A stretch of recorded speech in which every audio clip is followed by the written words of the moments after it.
Hello everyone, this is Ben over at ERP Connect, and in this video we're going to be reviewing our consolidated shipping tool within D365 Business Central.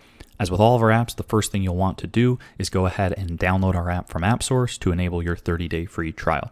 To do so, simply come to the setup and click Generate Demo Key here at the top. At any point during your 30-day free trial, feel free to reach out to us for your full access key to continue using the app after your trial, which can be entered right here. Now, before we get started with the setup, I wanted to give a general overview of exactly what consolidated shipping helps us achieve. The first thing to point out is that this is going to help us with the logistical side of our sales orders, specifically the shipping portion, and even more specifically, handling LTL freight requirements for our clients. This tool is going to allow us to take multiple sales orders and combine them into a single shipment, along with all of the paperwork needed in order to process that shipment. The most common examples are going to include bills of lading, commercial invoices, hazmat commercial invoices if you're handling hazardous materials, label printing, certificate of origin documentation, advanced ship notices, and consolidated shipping and packing lists for all of the orders inside your MSO or master shipping order. So with that, let's jump right into the setup. Now, the first thing you'll want to do is go ahead and click the Activate Consolidated Shipping toggle here. That will turn the entire extension on for us. The next two things you want to do, pretty simple setup here in the General tab, is fill out your default NMFC freight class code, as well as your default product description, which will be utilized when we get to the bill of lading process later in our demo. On the General tab, that's pretty much it, and we can now move down to our ShipRush integration tab. If you are utilizing our ShipRush integration tool in the Business Central toolbox, you can enable some of those features here as well, like adding freight lines on posting, defining your freight GL accounts and descriptions, as well as marking up the freight that is coming over from ShipRush. Now, this really only applies if you're going to be doing consolidated shipping for carriers out of ShipRush, like UPS and FedEx, as well as a few other examples from ShipRush, as there's no way to consolidate multiple shipments today. So that will add that functionality. And if you are combining shipments from ShipRush or FedEx or UPS, like we mentioned, this could be utilized. Although it's not super common, as those shipments usually go out one by one, we do enable them here if you need them and if you want them. And later we will also show you how we can easily use our Distribution Control Center, better known as DCC, to help facilitate other shipments that are coming from other LTL carriers that aren't listed in ShipRush. So with that, that's the General and ShipRush tab to get started. And now we'll get down to some of these comment fields.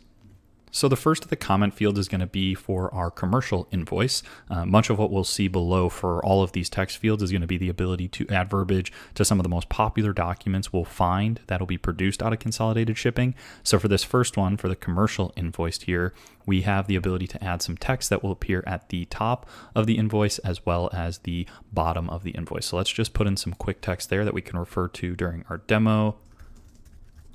Let's add one at the bottom, test note, add bottom of invoice there.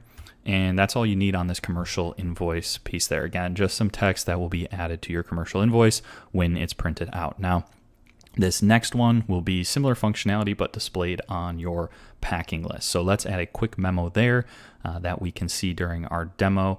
This functionality is also very similar to what we have in our Distribution Control Center application. So we'll go ahead and look at that during our demo, but let's look at the packing list here real quick. All right, perfect. So again, just a note there that we'll add to our packing list. And then the other thing right here that we've got is the auto pack function on new MSOs. So what this is going to do basically is anytime a new MSO is created in consolidated shipping, it's also automatically going to pack the sales orders that are associated with that MSO here. So the next few things we've got are the bill of lading, the certificate of compliance, and the ASN. So let's look at those real quick. So the first of the three is going to be our bill of ladings. Again, all we're going to be doing here is adding some text. So let's go ahead and put that in for the sake of our demo. All right, and then the second is going to be the note on our certificate of compliance here that will also display at the bottom of that document. So let's put another note in here as well. All right, perfect. And now when we go through the demo, both of those will print, and we'll see that here in just a few minutes. Now, next up, we'll have our advanced ship notice, which is a nice break from all the text boxes above. What we'll want to do here is set up how the emails will display when our customers receive their ASNs. We have the ability to customize the email subject as well as the email body that you can see right here that will go out to your customers. So on the email subject here, I've used two wildcards, number 2 and number 3, shown here, that will essentially say advanced shipment notice number 1234 for customer name. Now those will get replaced with the actual ASN number and the customer name so that they'll see that right in the subject. And then if I come over here to the email body, I'm just going to go ahead and click here. You can see a bunch of different wildcards that are able to be used on the body of this email to track things like the company name, MSO number, ship to name, number of packages, total weight, and tracking number. If you click on this, it's full rich text HTML that you can do to utilize whatever those wildcards you want here and kind of customize this to your format that your customers will be receiving. So again, feel free to use those wildcards and really kind of tailor it to what you want your customers to see for those ASNs. So the last thing we're going to do here before going up to some of these header options is the posting right here. This will make a lot more sense when we actually get into the posting of the actual MSOs, but some of the quick things that we like to highlight or toggle on here is this MSO freight resource number. Again, just the resource that we'll be posting freight to, linked to your GL account. These update shipment and posting dates are very crucial when we're posting that MSO. Obviously, it's also going to be doing things to the sales orders at the same time. So most of the time we see both of these checked on. It will update these sales orders as well when the MSO or the consolidated shipment is posted. And then the final option just here, whether you want to ship only or ship an invoice when the MSO is posted. So again, whatever you're doing for your normal sales orders today, I would recommend reflecting that here as well. We're going to be using the ship only option for our demo today. And that is it when it comes to some of these various configurations on the consolidated shipping setup. The next two things we'll want to look at are going to be up here at the top, and they include the user setup and the freight forwarders. So the first thing we're going to do is go ahead into MSO user setup and set up some of these options here. So let's go straight into it. Here is where you will want to define your shipping department employees and set them up as users. Typically, this is different than your full warehouse department list, but for some smaller companies that have some people in multiple functions, they could be similar lists, right? The MSO will essentially get assigned to the people that are displayed up on the screen in this list, which is why you need to fill it out. That way they can get assigned the MSOs in order to then ship those out. If you want to allow your shipping department to also be able to update the consolidated invoices that will be going out alongside the MSOs, we'll want to toggle that on as well here. Just a way of preventing people from doing things that maybe they shouldn't. So again, if they should be allowed to update the consolidated invoice, just simply check that here. Now, the last thing before we get into our actual demo is going to be setting up our freight forwarders up top right here. So let's click on that. Here is where you'll want to input all of their information, as they will be the ones you are shipping the goods to, after which they'll forward it on and ship it to your end customer's final destination.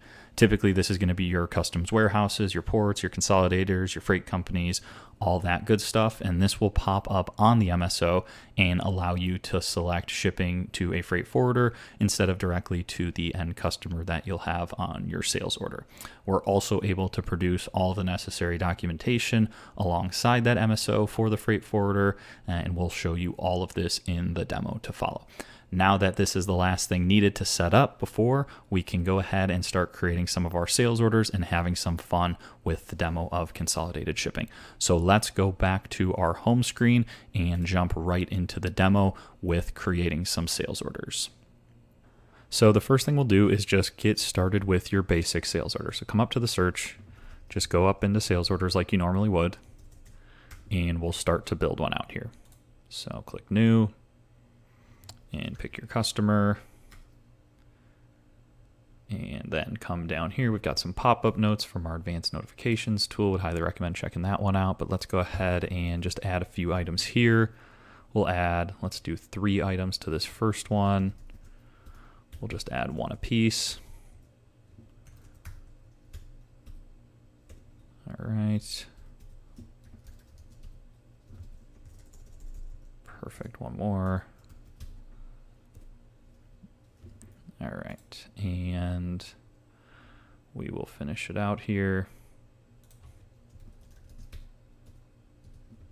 All right, perfect.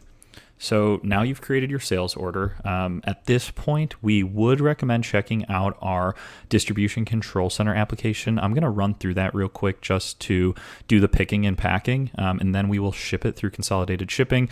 I'm going to fast forward through all of that real quick just to save us some time, but would highly recommend checking out that tool. It's not a 100% necessity to do this, but if you find that picking and packing through DCC makes this process easier, I would highly recommend checking that video out. Again, I am going to go ahead and release this and then pick and pack it so that we can ship it again in MSO. So I'm going to fast forward here real quick and be right back.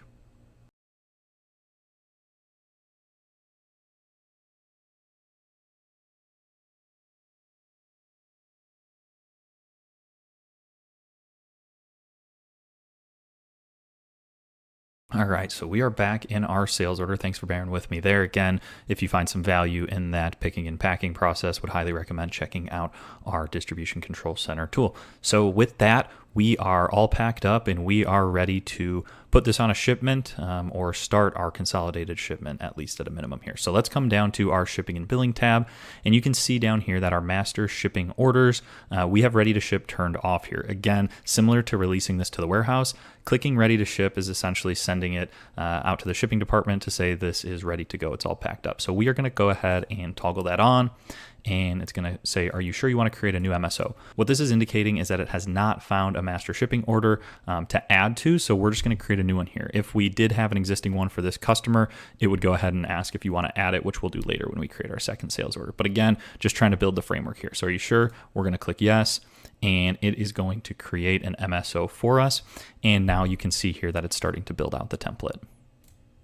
So one of the first things we'll notice under the general tab here is that we can see that it's been generated from a sales order. We can see our customer number and we can see our primary order number. So again, every MSO is going to be generated off of some type of sales order. So it's going to track which one's primary. And this will come in play when we select some of our options down here when it comes to our freight billing options as to where we want to put that freight. So let's keep that in mind. Additionally, we can see some things like the freight class and the description of content that came from the setup we did just a bit ago, how many packages we have, and then some schedule pieces over here. So these schedule pieces are very, very important, right? So for this liaison cutoff date time, I'm just going to put this out to Thursday of this week, let's say. So what this is going to do is it is going to be the latest that people can continue to add to this MSO, right? One of the big problems is always kind of having that cutoff, and this will allow us to say, okay, maybe at 4 p.m., let's add the specific time there. At 4 p.m. on 9/7 this Thursday, we're done. Nobody else can add to it. There will also be a status down here that we'll get into in a second that also has some similar functionality there. Expected shipment date, if we're doing it on the 7th, let's do it on the 8th for the shipment date. The deadline arrival date, this is when your customer is expecting it, so maybe the 29th, let's say. The deadline for this, is it flexible or firm? We'll just say it's a bit flexible. And then again, kind of looking at all of these things will help us determine how it needs to be shipped. Does it need to be next day air? Can it go on a boat and take a little bit of time? Kind of all those things that we can start to look at and determine off of here. The status, this is going to be very important, right? Are we in the pre-build, the liaison review, kind of like we looked up here, in process, or locked? Once we hit locked, you cannot add anything else to this MSO. So if we were to lock this and then try to add another sales order, it would not let us. It would error out. Additionally, as we kind of go through the process, we'll update the status as well here. You can assign a user ID that's working on this, so I'll just assign myself. Are there any hazardous materials that are contained on this MSO? You can turn that on, and then some of these other things you could start to print out as we get along the way as well. This others allowed, very important here. If I've got this turned on right now, it means if I create another sales order for this customer 100, I will be prompted to add those orders if I want to this MSO. If I turn this off, it won't allow any other orders onto this MSO.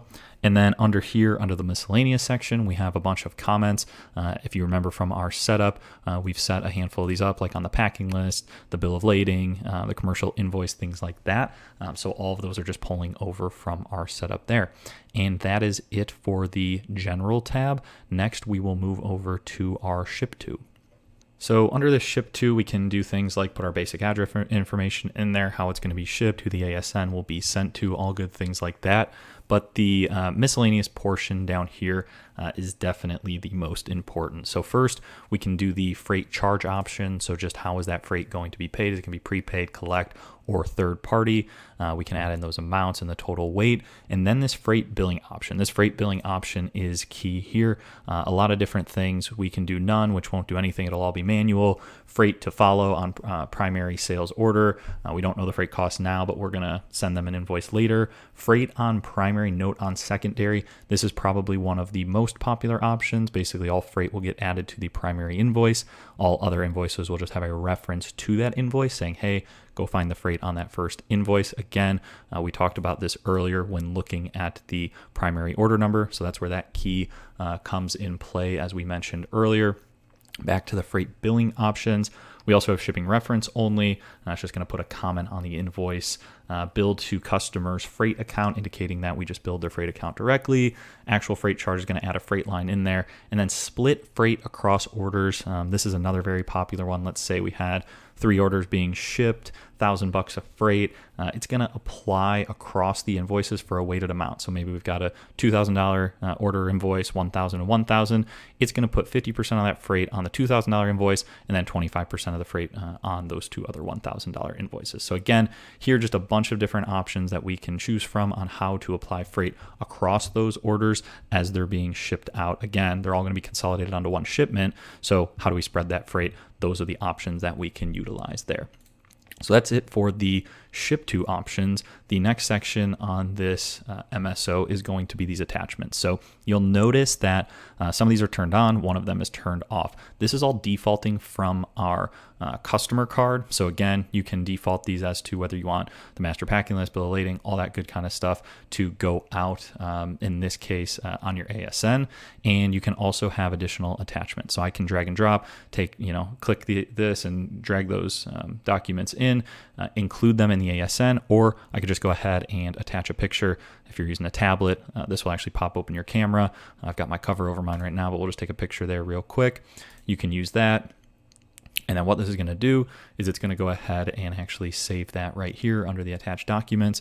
And when we do our ASN just a little bit later, you'll see all of these go out on that document. So again, just which ones do you want to include on that ASN? As you can see up top here, toggle them on. If you want to maybe send the certificate of origin with this one, even though it's not defaulted at your customer level, that is totally okay. You can turn that on here.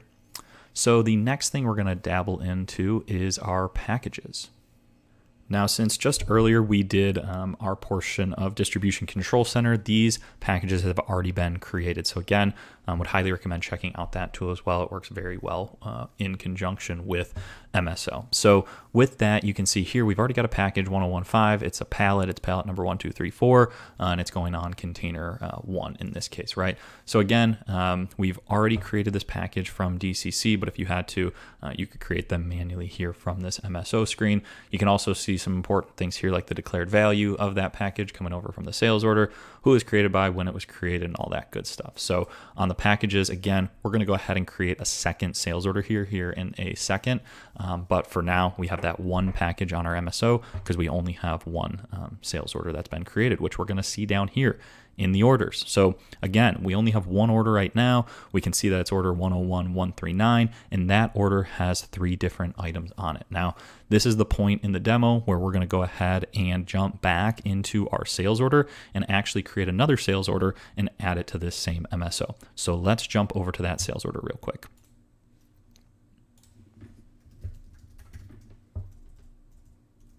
All right, so let's jump in here. And I'm just going to create another sales order. Of course, it does need to be for the same customer because it's a consolidated shipment for this customer. And we'll go ahead there. Again, this is just going to be exactly what we did before. Just come in here and add the lines. Maybe they needed a few more Microsoft Surface 8s. So we'll go ahead and add, let's do 5 more of these. And again, bear with me real quick. I am just going to run through our DCC process so that we can pick it and pack it real quick.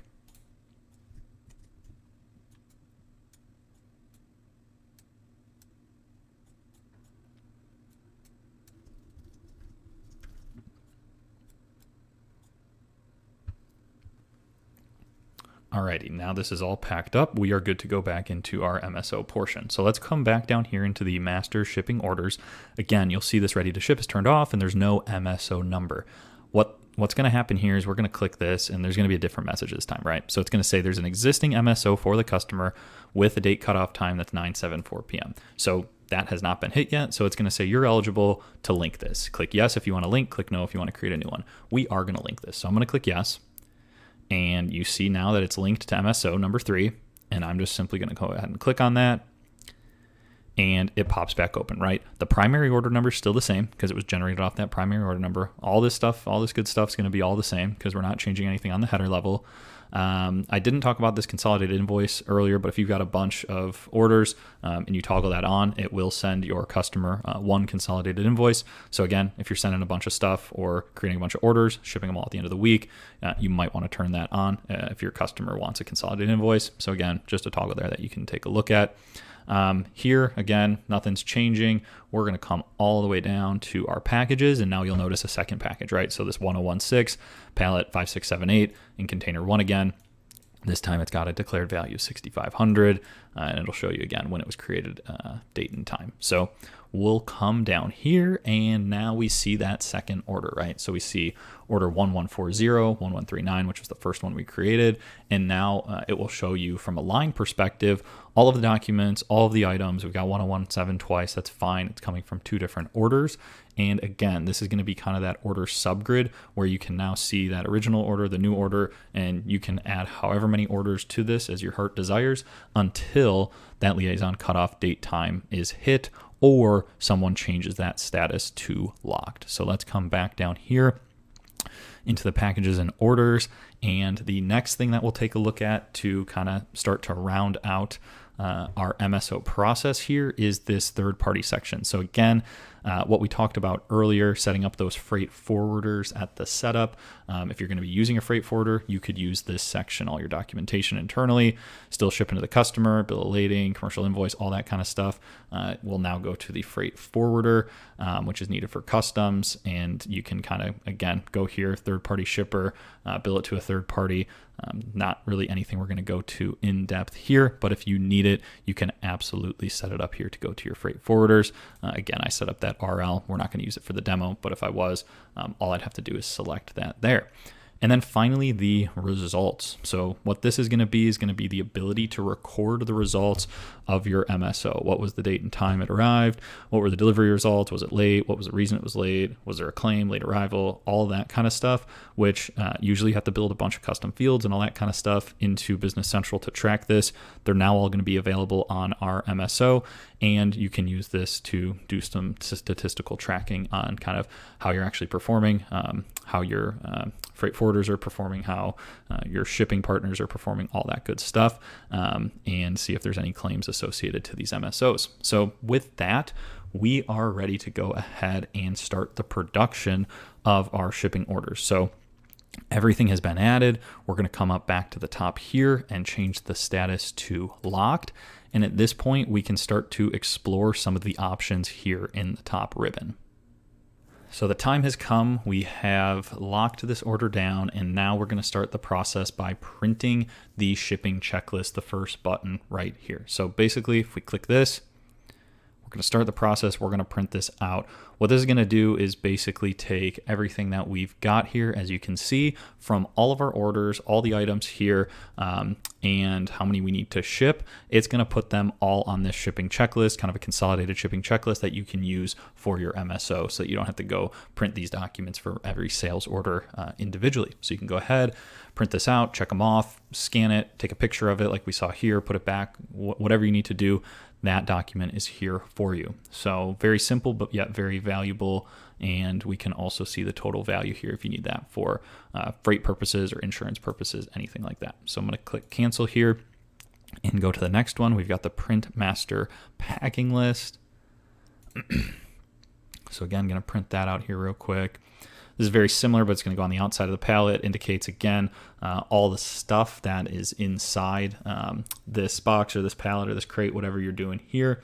Let's go ahead and check. We've got the pallets here that are coming from DCC, the package numbers coming from DCC, our different sales order numbers we've got there.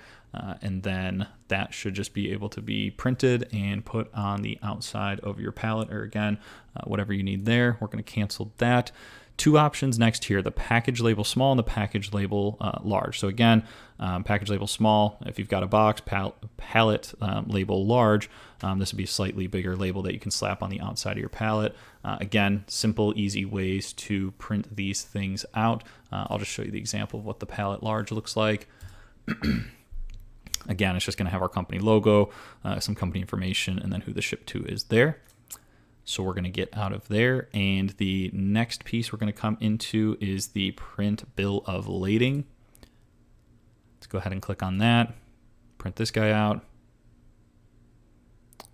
All right, so here we've got the bill of lading.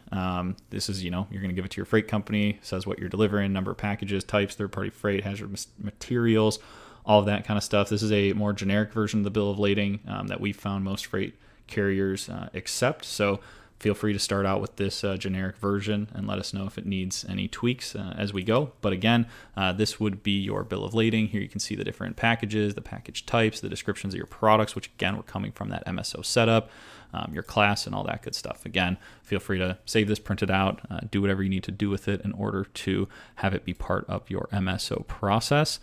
The next piece, print commercial invoice. So again, if you need to provide a commercial invoice to a freight forwarder or anyone, honestly, in particular, you can go ahead and print this out. And it's going to show everything that we have here. Two new things that you'll notice that we did not see before are the tariff code and the country of origin. So these two fields have been set up on our item card specifically. You can see all the different items again here on the commercial invoice, what their tariff codes are, what their country of origins are, the quantities, the prices, and the totals. Again, we have the price all displayed down here. And we've got our note. Again, remember we set up those notes on the setup. Those notes flowed through to the MSO, and now those notes are appearing on all of our documents, including the commercial invoice that we're looking at up here on the screen right now. Next thing we've got is the HTS commercial invoice if you're shipping hazardous materials. We did not do hazardous materials on this one, so we will skip over that for now. Depending on the country you're shipping to, they may require a certificate of origin, which you can print out here. Go ahead and show you what that looks like real quick. Typically, you need to actually print this out, sign it. Different countries have different rules and regulations, but this is our generic document used for international shipping. So again, you can see tariff codes, quantities, all that good stuff there. If you need this tweaked at all, please feel free to let us know. If you're shipping to Canada, typically they require a certificate of compliance. So we can show you what that looks like real quick here. Again, going to look very similar. This one has a signature. It's got that note again that we included in our setup. And then again, has all of the items, their descriptions, their quantities, and the country of origin here. And at that point, I think, oops, don't want to click there. Let's go back here. We are good to go. So at this point, everything has been built out. All of the documents have been printed. And at this time, we are finally ready to go ahead and email that ASN. So emailing the ASN will be the first thing you do as part of the posting process. We'll go ahead and click email ASN. And do you want to edit it before sending? I would usually click no, but in this case, I'll click yes just to show you exactly what that's going to look like. And actually, I do need to add my email in here because I must have missed that on the setup. So we'll go ahead, add that email. Again, it's bringing that subject in from the setup. If you remember using those wildcards, we did wildcard 2 and 3. That's bringing in that MSO number and the customer's name. And then down here in the email body, we have all of those wildcards as well, 1 through 6. So you can see the company name, the MSO number, sell to name, number of packages. I didn't put in a weight or a tracking number. I can go back and put that in real quick here. But again, what this is going to do is it's going to send our ASN out to our customer, and then scroll down a little bit more and you can see all of the attachments we told it to include earlier. So we've got the commercial invoice, the bill of lading, the master packing list, and then just that on the fly picture that I attached or created and attached here. So we're good to go here. I'm going to click send email. and that is off now. That has been sent. Tells the customer and the freight company that they have all the information now that we are about to ship. And typically this is saving shipping departments a ton of time, because that whole process end to end with out-of-box Business Central, to get all those documents created, get everything attached, kind of bundle it all up and get it all pretty and sent off. I've seen some people take 30, 40 minutes just to get an order out on something similar to trying to manually do MSO. So that is it for the process of kind of getting everything and sending out that ASN. The next thing that we'll do, and the final thing here, is posting everything. So let's come back right here, and I am going to post it. One thing I didn't mention is the email cutoff alert. Again, if you wanted to send that email out to say, hey, this is going to get locked down soon, you can use that email as well. But again, we are past that and we are ready to go ahead and post this. So I'm going to click Post MSO. Are you sure you want to post the master shipping order? This will ship/invoice all the sales orders on this MSO. Again, depending on what you have set up for ship and invoice, it will follow those rules accordingly. So I actually only did ship. So when I click yes here, it's actually just going to ship both of the orders that I had. So let's go ahead, and we can see now the status has been updated to shipped. If I come back down here, again, I've still got all my orders. We can see that some freight lines were added and that good stuff. So let's come back out here into our sales order.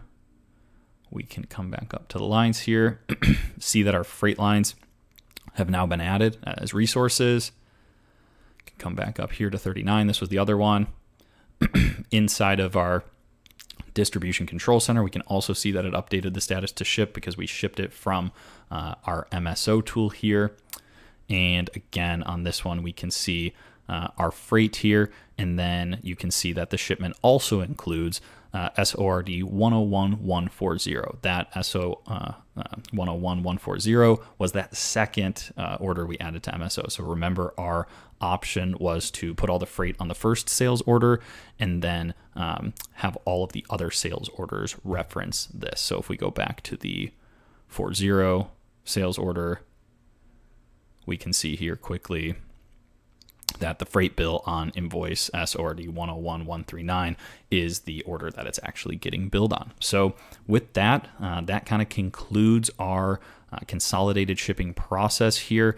We can see that end to end now. We have created the sales orders, added the sales orders to an MSO, ran it all through DCC if you'd like, come back and added a second sales order to the MSO, and then go through that full process again that we'll review real quickly here in the MSO itself. So if we come back into order 140 and come back out to MSO 3, again, kind of going through that whole process. We set up the general information and the cutoff dates and times, the ship tos, attach all those great attachments, see what packages are included in that MSO, see all of the orders and the lines that are included in that MSO. If you've got freight forwarders that you need to tag or send to, you can do so here, and then also track the results. Once that's all done, you can print the checklist, print the pack list, print the labels, bill of lading, commercial invoice, HTS, certificate of origin, certificate of compliance, email the ASN, email the cutoff, and then finally, to top it all off, post that MSO,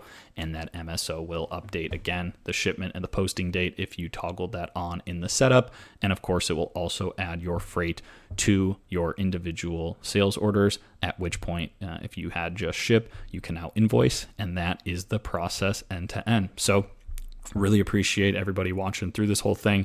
A lot of good information here in MSO. If you have consolidated shipping needs, if you have additional warehouse, pick, pack, ship needs, all that kind of stuff, please feel free to reach out to us. And if you have any feedback on this product specifically or anything else in our toolbox, we'd greatly appreciate you reaching out to our team. And we look forward to seeing you on our next meeting. Thanks, everybody.